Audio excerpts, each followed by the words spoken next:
Hey everybody, Matthew from Fiat x19 Restoration.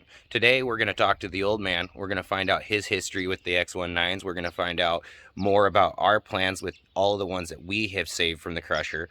We're just going to have a great journey. This is maybe a constant thing where we kind of do a podcast style. We're going to sit down, we're going to talk, and just get out some history about what we know. And so here's the old man right there. How's it going, guys? Just want to say that we appreciate the likes and glad to have you guys subscribing to the channel. This is going to be kind of a fun journey. I've been doing these X19s for a little while. Obviously the blue one here was the first. We did this for my dad. This car was actually a birthday present to him, and I acquired this thing from a guitar player in my band. And unfortunately, when I got it, it had been spray painted with Krylon orange spray cans, and it took a lot of work to get this thing to look like it does now. Originally this car was maroon, and the Krylon orange, of course, had to go. And Dad really liked the color of his blue Ford Explorer that he was driving at the time, and so we matched the paint with that. And so that's how this one came along. And we can talk about this car some more, some of the modifications we've done to it, and some of the things that we did to it that are not exactly factory. We do intend on trying to put these other cars together with as many original parts as we can, keeping them as stock as possible. But today, what we really wanted to talk to you guys about is just where we stand on getting started with this project, and a little bit of history about us. I apologize. One thing I'll tell you is I've been sick for the last couple of days. I got diagnosed with the flu, but I guess you can't keep a good man down. So here I am, and hope you guys enjoy the video. All right, guys, so join us. We're going to go back into the garage. We're going to sit down. We're going to talk. We're going to just have a good time. So here we go.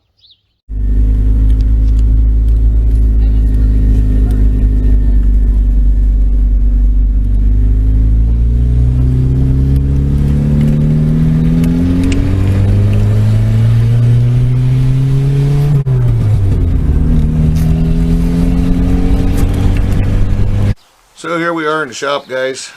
This is about half of what originally was my dad's upholstery shop. He spent most of his life doing upholstery work, and I was fortunate enough to learn enough of it that we started doing interiors in these cars and stuff that we can get that done. Matt also spent quite a bit of time hanging out with Grandpa in the upholstery shop over the years, and so not as collectively, much as my brother, though. Not as much as my brother. Definitely, your brother spent a little bit more time, but heck, we might get him involved in this project too. You know, if he's around, we can get him involved. But yeah. But anyway, so yeah, so that car originally started out. You know, it was just it needed a lot of work. It needed a lot of body work, and it wasn't running when I got it. And eventually, we got around to finally starting to put the car together, and about halfway through we started acquiring other used Fiat X19s and a couple of early models, 74 through 78, and several of the 1980 through 84-ish models. And there is a second one that we did restore, and unfortunately it was the yellow one. It was mine. And after Dad passed away, unfortunately, there was a lot of expenses involved and stuff like that. So unfortunately had to let the yellow one go, but it went to a guy that owned one when they came out new, and he was retired, and he really wanted one, and I'm glad it went to a good home. So anyway, through all of this, we've just managed to end up with 9 more of these cars. There were 2 more that we left. One of them was nothing but a body, had been completely stripped and had no suspension under it.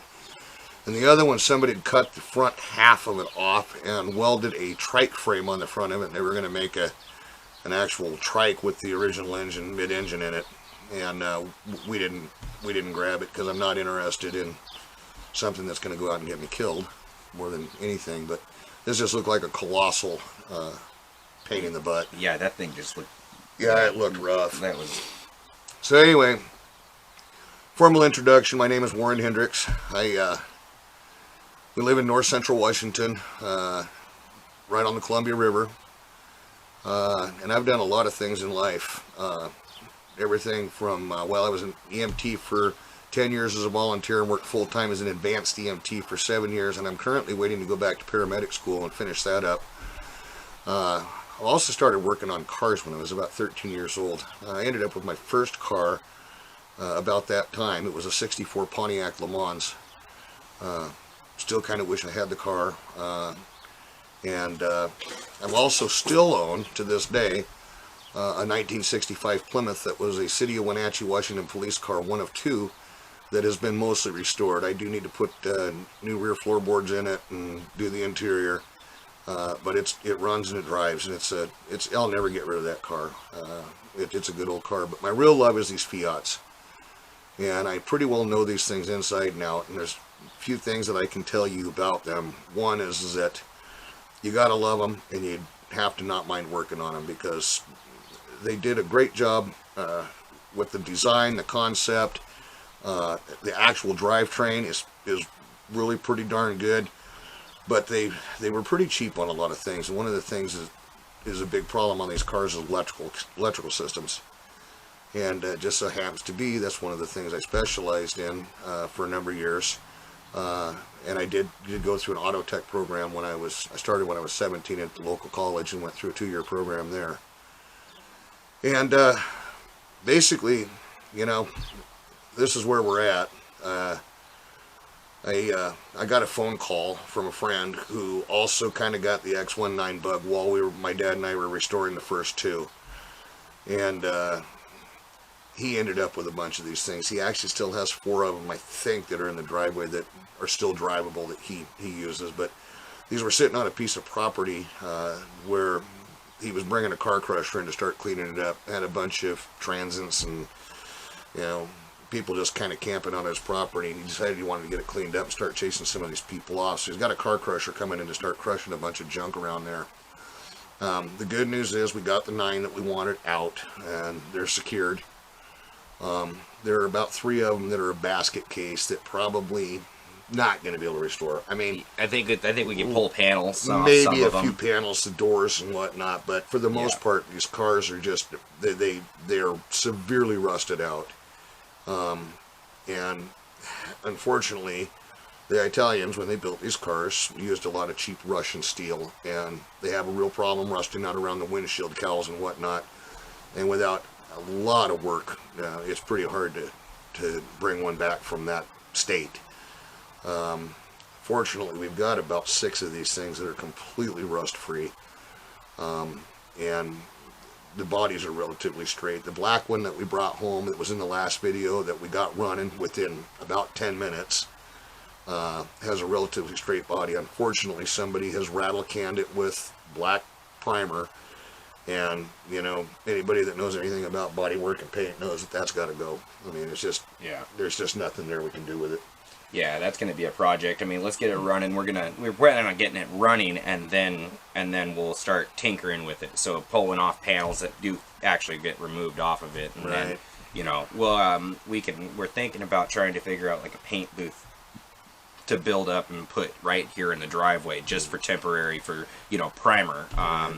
Possibly, you know, send it out to the body shop to actually get painted. But or lack of a paint booth is really a problem. I actually built a makeshift paint booth to paint the blue and the yellow one.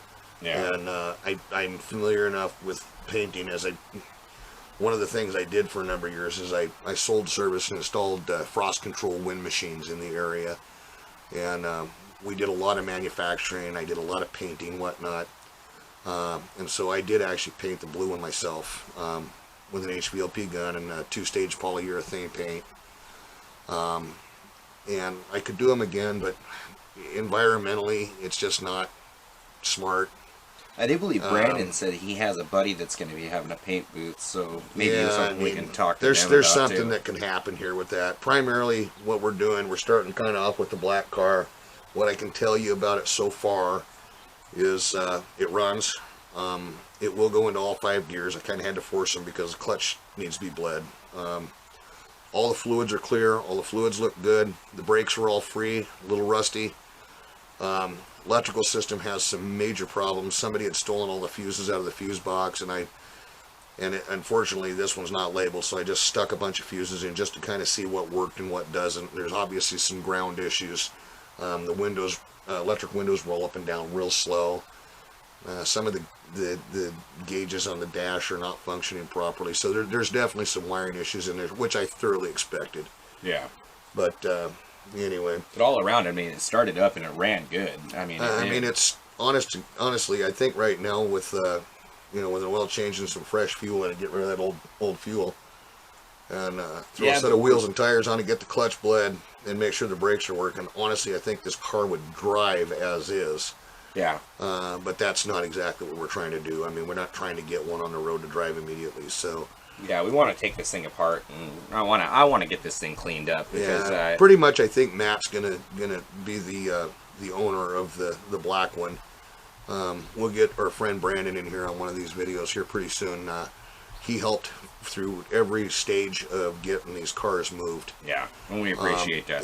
That's it's much appreciated, and he wants to learn. He would love to have one. So whether he realized it or not, he's getting the one out of the 9 that he picked, and we will help him get that thing fixed up. While we're working on all the rest of these. What did he call it? The rolling turd? Yeah, the rolling turd. This thing is brown, like shit brown. So it's got a perfect name for it.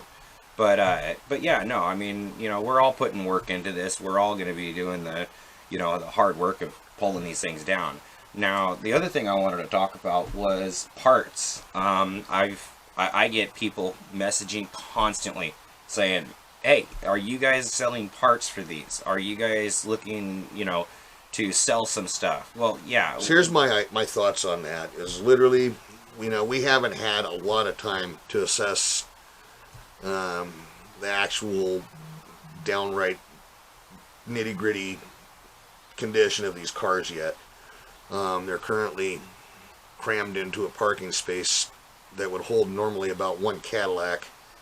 Yeah. And we've got them crammed in there pretty tight. We got six too wide in that space. Yeah, and unfortunately, we had to steal wheels and tires because we had a bunch of them with either missing rims or missing tires or flat tires or whatever else. So we got some of these things sitting on blocks and stuff. But the truth is that we will be doing a major assessment on what we can salvage and what we can't.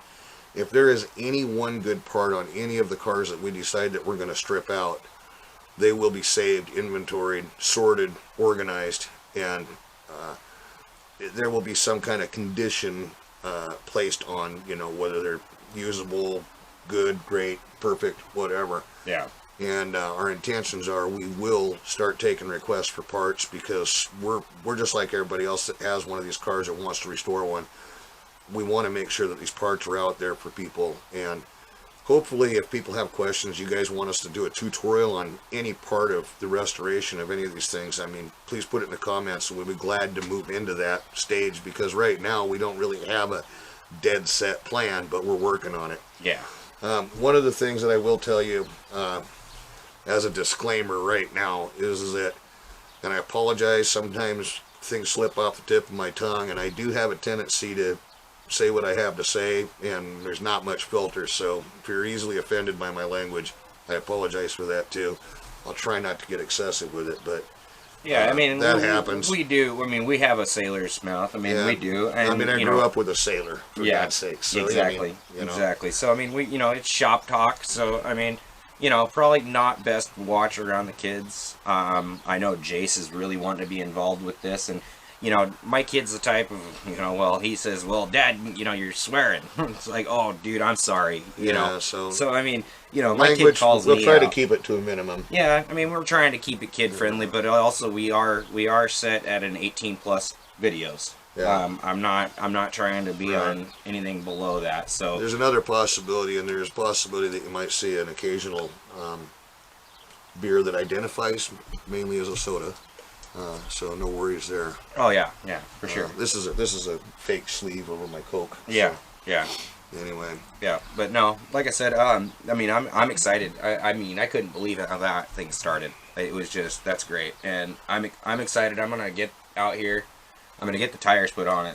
guaranteed. I'm probably gonna end up doing that maybe Right. tomorrow afternoon, because I was gonna do it today, but this weather went really sour this morning. Yeah, we woke up this morning to a rainstorm, so unfortunately, yeah. But And especially not feeling well. Last thing I want to do is be out here in the cold and the wet trying to get down on the ground and work on this thing. Unfortunately, right now here at the house, our only convenient spot to work on these is going to be in the dirt driveway until we can get them shoved inside the shop, and we got to make a little room for that, unfortunately. But maybe we can start up a little pool where we can maybe put a concrete pad out there. yeah, maybe we can do something. But that would be kind of nice. We've Actually both have done enough concrete work that I think we could probably manage that. But Yeah. anyway, so that was the main few things. Like I said, just kind of an introduction. We are going to be moving forward with this project, and we'll try to videotape as much of it as possible.